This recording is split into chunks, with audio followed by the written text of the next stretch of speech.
ముందుగా మీ అందరికీ నమస్కారం. ఫస్ట్ ఆఫ్ ఆల్ ప్రెస్ మీరంతా రాసేవాళ్ళ ప్రింట్ మీడియా ఎలక్ట్రానిక్ ప్రింట్. ముందుగా మీ అందరిని ఒకటి అడుగుతా, అది నా గురించి మీరు చేయాలి. ఇప్పుడు మీ ఛానళ్ళల్లో హెడ్లైన్స్ స్క్రోలింగ్లో ఇల్లీగల్ బెట్టింగ్ యాప్స్లో నాకు పిలిచారని స్క్రోలింగ్ నడుస్తుంటుంది, హెడ్లైన్స్ నడుస్తుంటుంది నాకు తెలుసు. కానీ ఫస్ట్ దాన్ని గేమింగ్ యాప్స్ క్లారిఫికేషన్ గురించి విజయ్ దేవరకొండని పిలిచారు అని ఫస్ట్ ఆ హెడ్లైన్ మీరు నా గురించి మార్చాలి.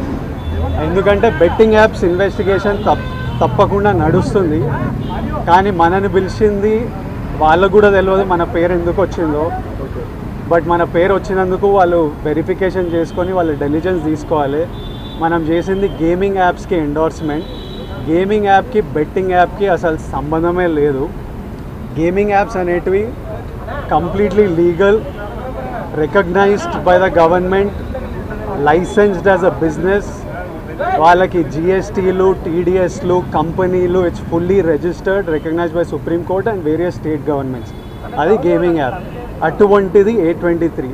ఇప్పుడు క్విక్గా డౌట్ ఉన్న వాళ్ళకి క్విక్గా మీరు గూగుల్లోకి వెళ్ళి టాప్ గేమింగ్ యాప్స్ అని కొడితే కొన్ని వస్తాయి. A23తో సహా My11 Circle, Dream11, NPL, Zupi ఇట్లాంటివి కొన్ని వస్తాయి.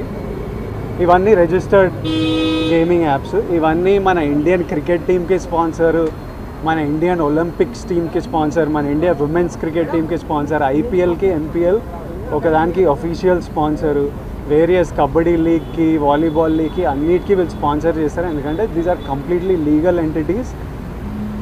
ఇండియన్ ఒలింపిక్స్ టీమ్కి స్పాన్సర్ చేయాలంటే లీగల్ ఉండాలా వద్దా? సో ఫస్ట్ ఆఫ్ ఆల్ ఈ గేమింగ్ యాప్స్ని, ఇల్లీగల్ బెట్టింగ్ యాప్స్ని మీరు సపరేట్ చేయాలి. అది జర్నలిస్ట్గా మీ రెస్పాన్సిబిలిటీ.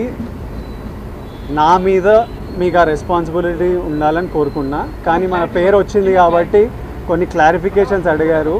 ఆ clarification account details, transaction details ఏంటి, ఆ కంపెనీ, అవన్నీ పంపించేసినాము. ఇంతటితో సమాప్తం. Thank you.